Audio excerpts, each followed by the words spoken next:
ఇది ద్రాక్షారామ పుణ్యక్షేత్రము. ఇక్కడ పూర్వకాలంలో తారకృష్ణ రాక్షసుడు శివుడి గురించి ఘోరమైన తపస్సు చేయగా, ఆ తపస్సుకు మెప్పొంది శివుడు ఏం వరం కావాలో కోరుకోమనగా, తనకు చావు లేకుండా వరం అడుగుతాడు. పుట్టినవాడికి ఎట్టగమాలని ఇంకేదైనా వరం కోరుకోమంటే, తనకి ఒక ఆత్మలింగం ఇమ్మని చెప్పి అడుగుతాడు.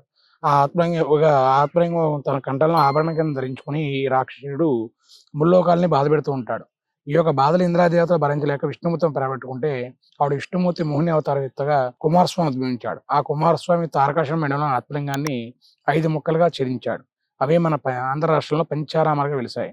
ఒకటి గుంటూరు జిల్లాలో అమరావతి, అక్కడ ఇంద్రుడు అభిషేకం చేయడం వల్ల అక్కడ అమరేశ్వరుడు నామధేయం. రెండోది పశ్చిమ జిల్లాలో పాలకొల్లు, భీమవరము.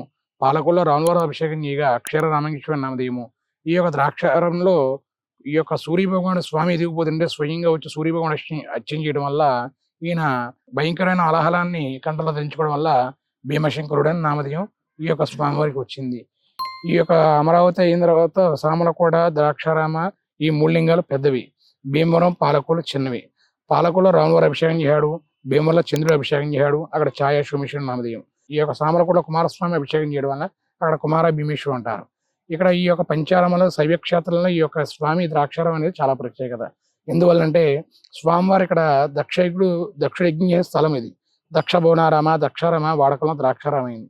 ఆ దక్షయజ్ఞంలో దేహం ఒక సతీదేవం వారి దేహం చాలించగా ఆ యొక్క మృతగిలపై విష్ణుమూర్తి 18 బాల ఖండిస్తే అవి శ్రీలంక నుంచి కాశ్మీర్ దాకా ఒక్కో భాగం కూర్చోటం పడుతూ ఇక్కడ నాభిస్థానం పడింది.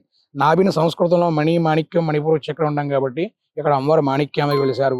స్వామివారు పంచారామాలు త్రిలింగాలు ఉన్నారు. ఈ యొక్క అమ్మవారు కూడా అష్టాదశపీఠ అంబికాత్రి అని కూడా ఉన్నారు. అందువల్ల ఇది కైలాసం తర్వాత కైలాసం అంత పుణ్యక్షేత్రం అని మనం దర్శనం చేసుకుంటే, ఆ కైలాసంలో స్వామివారి దర్శనం చేసుకుంటే ఎంత ఫలితం ఉందో ఆ ఫలితాన్ని ఇక్కడ మనం పొందుతున్నట్టుగా చెప్తూ ఉంటాం. స్వామివారికి దర్శనం చేసుకోవడం వల్ల సప్తజన్మ కృతం పాపం అంటే 7 జన్మలు చేసిన పాపాన్ని పోగొట్టి ఈ యొక్క పుణ్యాన్ని 7 జన్మలకు మనకు కలగజేస్తున్నట్టుగా చెప్తుంటారు.